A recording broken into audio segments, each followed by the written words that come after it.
Constraint के बाकी सवालों का मैंने अभी डिसाइड किया कि आप लोग एक बार और ट्राई कर लें, तो फिर मैं दोबारा डालता हूँ उनके सॉल्यूशंस के वीडियो, क्योंकि व्हाट्सएप पे मेरे पास कुछ कंस्ट्रेंट को लेके डाउट्स इतने क्लियर कट आए नहीं है। तो सॉल्यूशन हमने पोस्ट कर ही दिए, अच्छे सवाल हैं वो भी बचे हुए। सो लेट्स सी, आप करिए एक बार और अटेम्प्ट 8 से लेके आगे तक के, और उसको कॉपी करके ही फिर आप डाउट पूछें, है ना।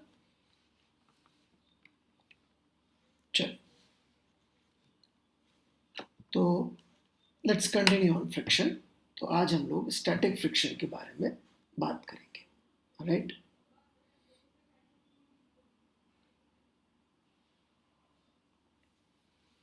सो लेट्स से ये एक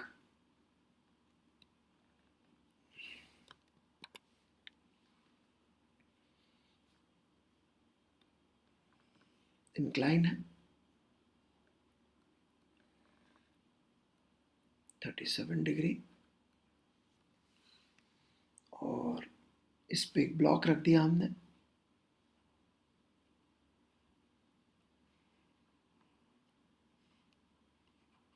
मास m 10 kg and coefficient of friction, right. यदि कुछ भी नहीं बोलते, सिर्फ कोफिशिएंट ऑफ फ्रिक्शन बोल के छोड़ देते, तो इसका मतलब स्टैटिक काइनेटिक दोनों की वैल्यू सेम है। कोफिशिएंट ऑफ फ्रिक्शन बोल दिया, स्टैटिक काइनेटिक की वैल्यू सवाल में सेम मान इज 1.5। किसी ने ऐसा सोच लिया हो कि 1 से कम होता है, तो ऐसा कुछ नहीं है, ओके। खुद से ही आप सोचते रहते हैं। अब मैं यहाँ पे आपसे 2 सवाल पूछ रहा हूँ, ध्यान से सुनिएगा। फ्रिक्शन कितना लग रहा है ब्लॉक पे, that is one question, right. Friction कितना लग रहा है ब्लॉक पे, and the other question is limiting friction की वैल्यू कितनी है।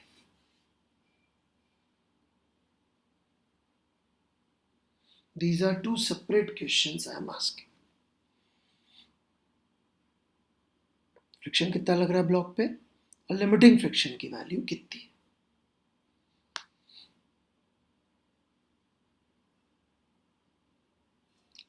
तो ट्राई करिए इसको, और उसके बाद पॉज करिए वीडियो को, और फिर सॉल्यूशन देखिएगा।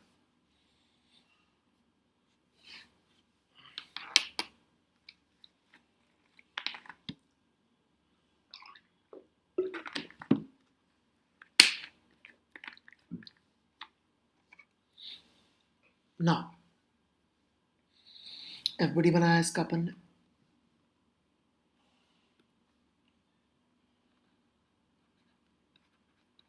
mg नॉर्मल,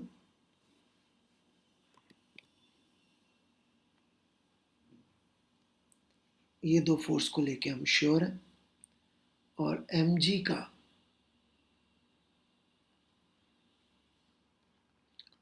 डाउनवर्ड कंपोनेंट लग रहा होगा, mg साइन 37 डिग्री, और एक कंपोनेंट ऐसे आएगा mg cos 37 degree.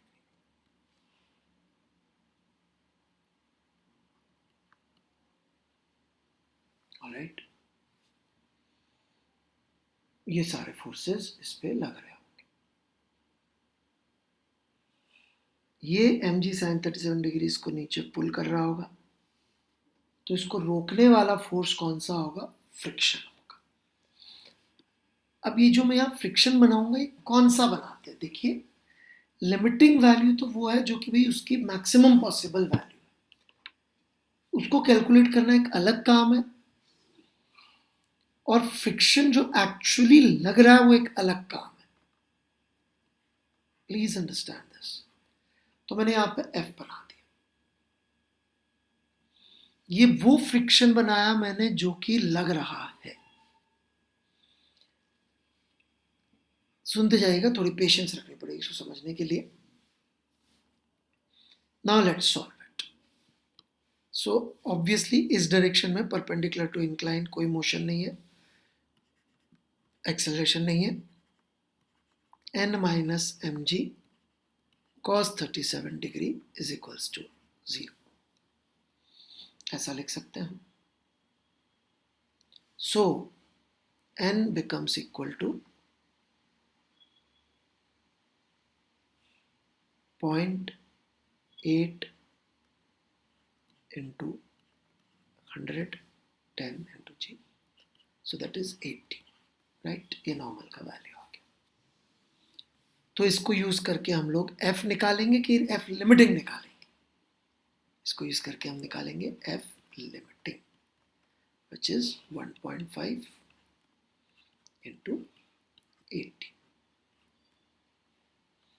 So that turns out to be, all right, 120. तो ये लिमिटिंग वैल्यू आई है फ्रिक्शन की,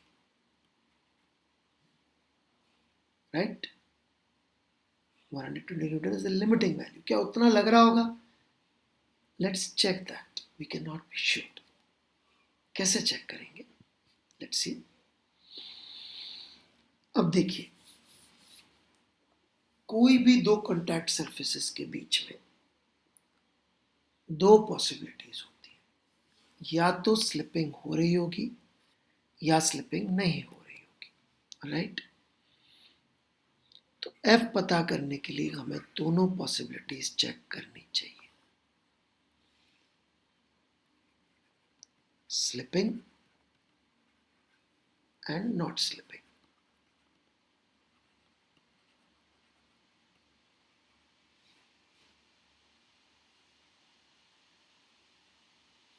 ये दोनों पता करना चाहिए।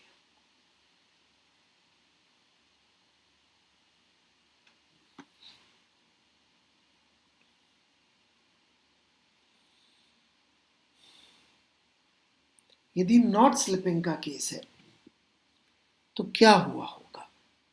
इस डायरेक्शन में मोशन नहीं हो रहा होगा, रेस्ट पे तो पहले से ही था, एक्सेलरेशन रिलेटिवली खत्म हो गया होगा, मतलब कि mg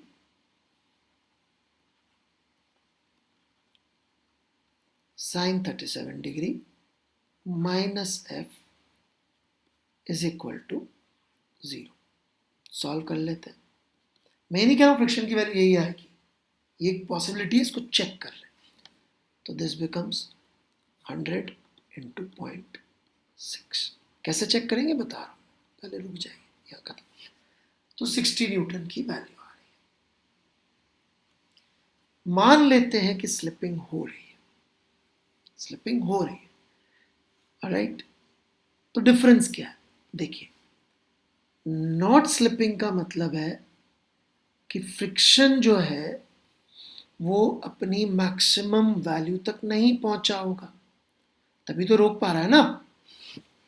नहीं, ये पेन का ढक्कन यदि खुल गया तो सॉरी, यदि नहीं खुल रहा है तो इसका मतलब इन दोनों के बीच में जो फोर्स है, मेरा फोर्स को भूल जाइए, आप तो इन दोनों के बीच के फोर्स की बात करिए, वो फोर्स अपनी लिमिटिंग वैल्यू तक नहीं पहुंचा, जब पहुंच गया तो खुल जाएगा।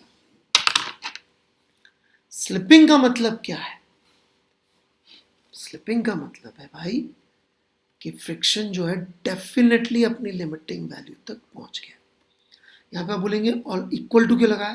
क्योंकि जस्ट वाला भी एक केस होता है कि जस्ट उतना लगा दिया कि अब और लगाते ही रुक जाएगा, इसलिए इक्वल टू लगा।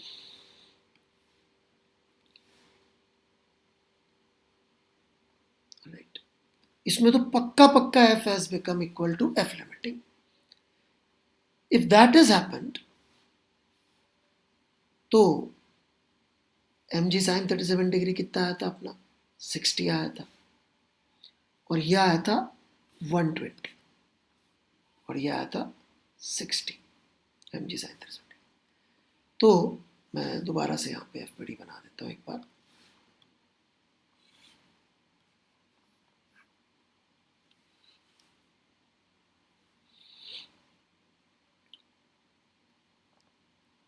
तो इस पे एक तो लग रहा है ये friction which is 120 Newton, limiting value मान लिया मैंने, एफ लिमिटिंग लग रहा है, और एक लग रहा है mg sin 30 विच इज़ 60। तो इसका एक्सेलरेशन आ जाएगा ऊपर की तरफ, कितना आ जाएगा? 120 minus 60 bye 10 which happens to be 6 meter per second square. कौन सा आपको सही लग रहा है और क्यों? सोचिए इस बारे में। ऑलराइट, और इसी समय वीडियो पॉज करके आप मुझे व्हाट्सएप पे भी लिख के भेज सकते हैं। ऑलराइट, कि सर मुझे ये सही लग रहा है और ये गलत लग रहा है इस वजह से। Alright,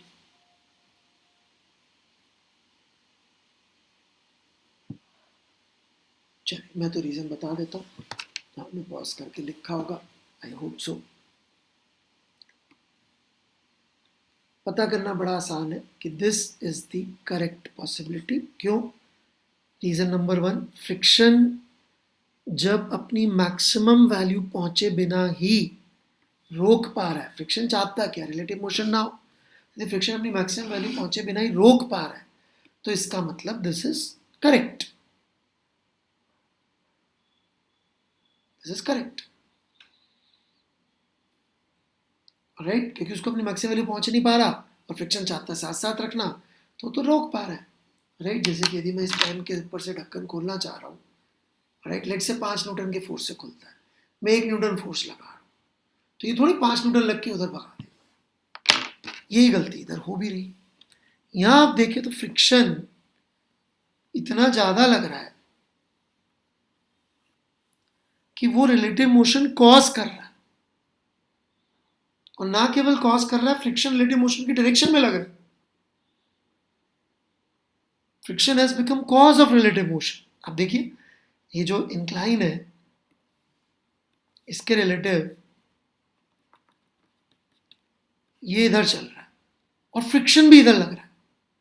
that is not done, so this must be wrong because relative motion की डायरेक्शन में लग रहा है। Very very important, friction relative motion की डायरेक्शन में कभी नहीं लग सकता, it always opposes relative motion.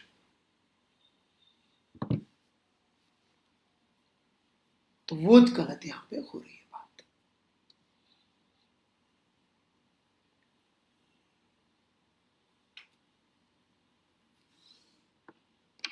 In fact,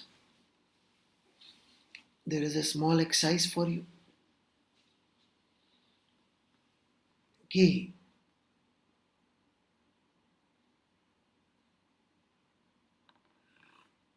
ये एक प्लेन है horizontal,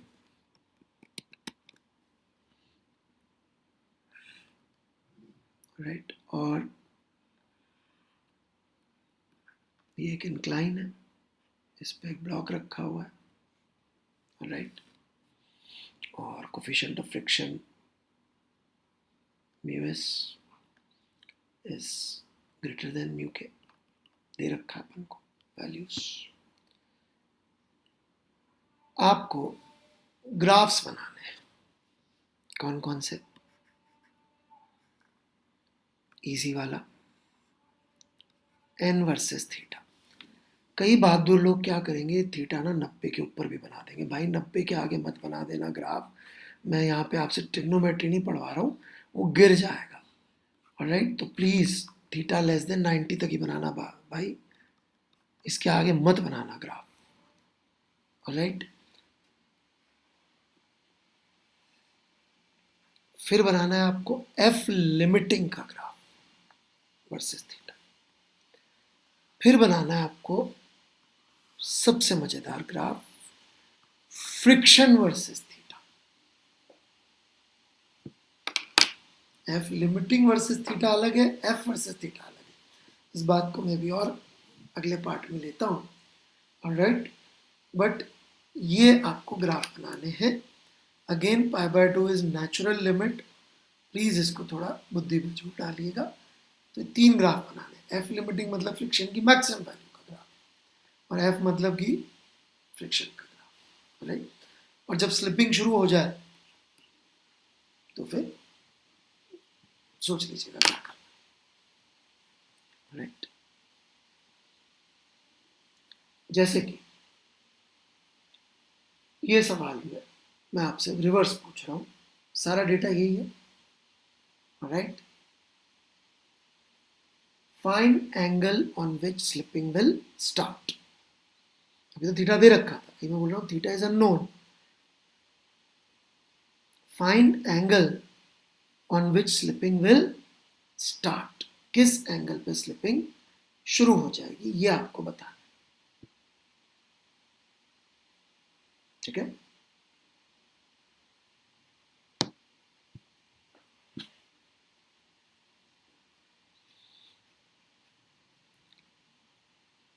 So let's try that.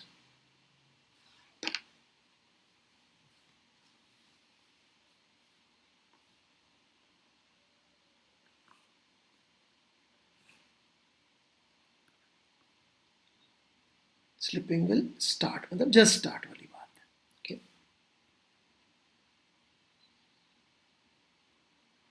तो ये mg sin थीटा मैं सीधे लिख देता हूँ, राइट, ये mg cos थीटा, ये नॉर्मल,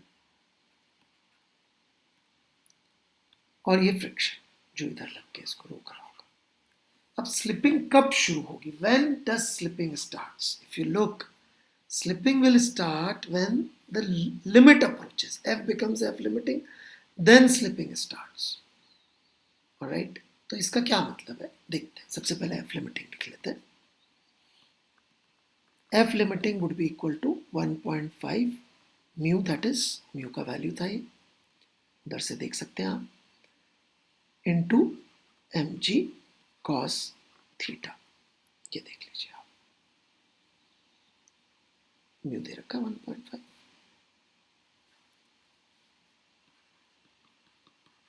ये फ्रिक्शन नहीं है, ये लिमिटिंग वैल्यू, लेकिन अभी स्लिपिंग शुरू नहीं हुई है। लेट्स से स्लिपिंग शुरू नहीं हुई है, शुरू नहीं हुई है तो mg sin theta minus f must be 0, slipping शुरू नहीं हुई है भाई। Now you can see that f is equal to mg sin theta। मैं आपके होमवर्क में ही मदद कर रहा हूं, तो आप क्या देखेंगे, जैसे जैसे जैसे थीटा बढ़ रहा है वैसे वैसे f बढ़ता जा रहा है, थीटा बढ़ेगा ये बढ़ रहा है, और f लिमिटिंग एक्चुअली कम होता जा रहा है, थीटा बढ़ने से cos थीटा कम होता है। तो एक ऐसा मौका जरूर आएगा कि जो फ्रिक्शन की रिक्वायरमेंट है, आप देखें तो ये फ्रिक्शन की नीड है, this thing is need friction required friction,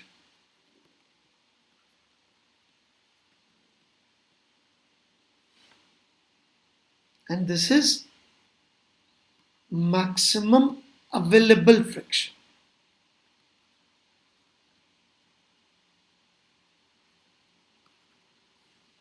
तो इनको यदि हम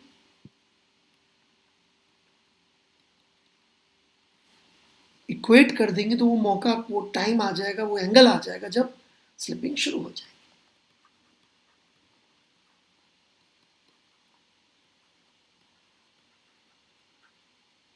थोड़ा जनरल रिजल्ट निकाल देता हूं।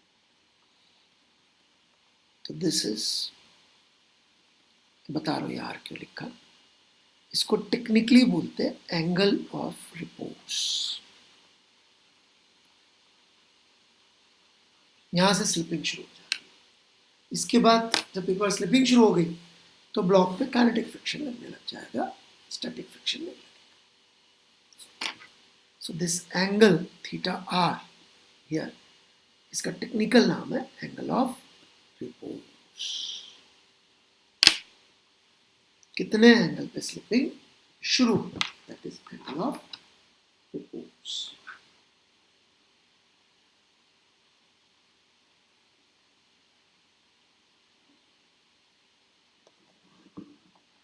ठीक है,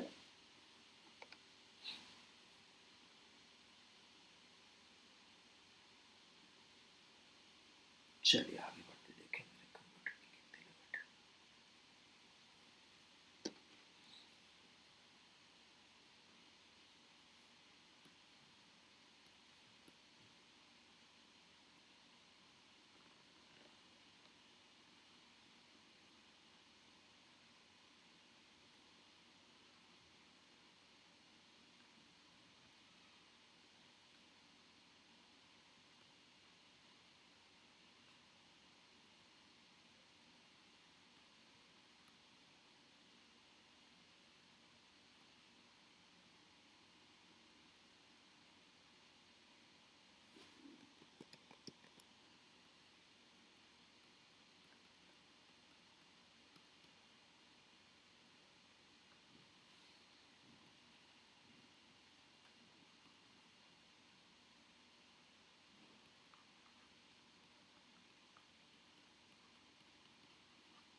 ए लिख देता हूँ, A1 A2 बराबर ही होंगे, राइट।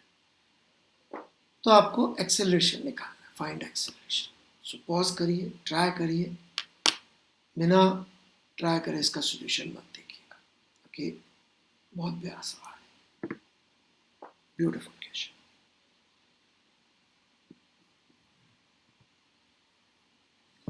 तो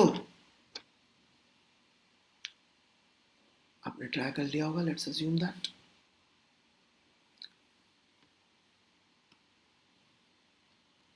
तो एफपीडी बना लेते हैं अपन।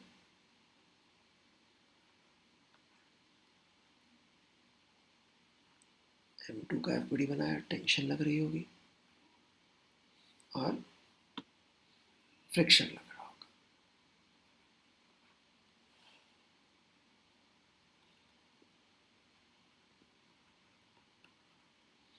ए से नीचे आ रहा होगा, ए से आगे आ रहा होगा।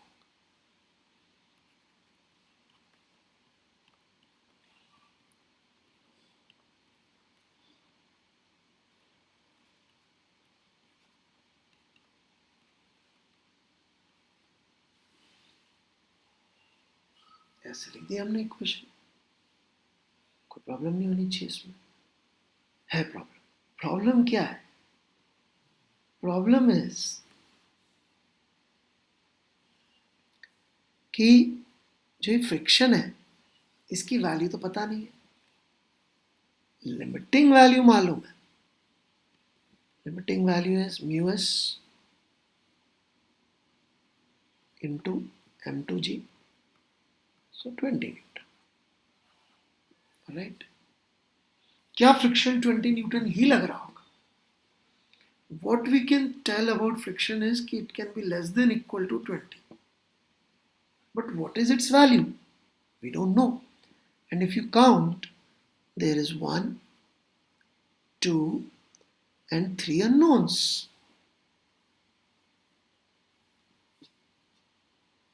How do I solve 2 equations, 3 unknowns, and 1 inequality? This is not an equality. This is an inequality. How do I solve this?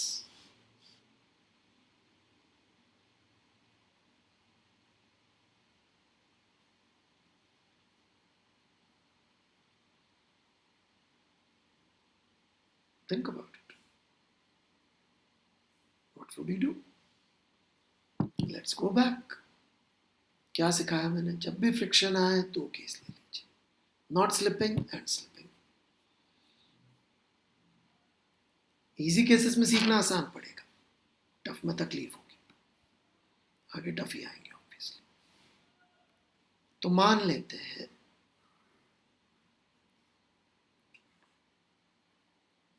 Slipping,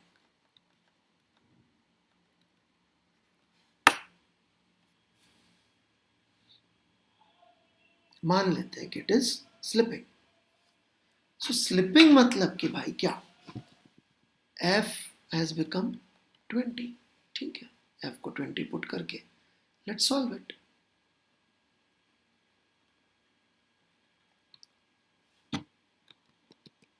m1g is 10 minus t is equal to 1a, t minus 20 is equal to 2a। Solve किया, e का value minus 10/3।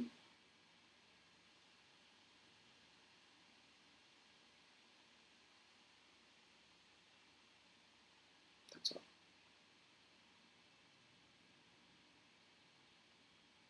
कुछ लफड़ा है क्या इसमें? सोचिए इस विषय में। इसके लिए सॉल्व किया, नॉट स्लिपिंग। नॉट स्लिपिंग मतलब कि फ्रिक्शन अपनी मैक्सिमम वैल्यू पर नहीं पहुंचा, राइट, रोक रखा है उसने। इसका मतलब हुआ ए बिकम 0, क्योंकि ये नहीं चलेगा। तो ए को 0 पुट कर देते हैं इक्वेशंस में, let's see what happens. Colour change कर लेते हैं, आपको थोड़ा क्लियर दिख जाए।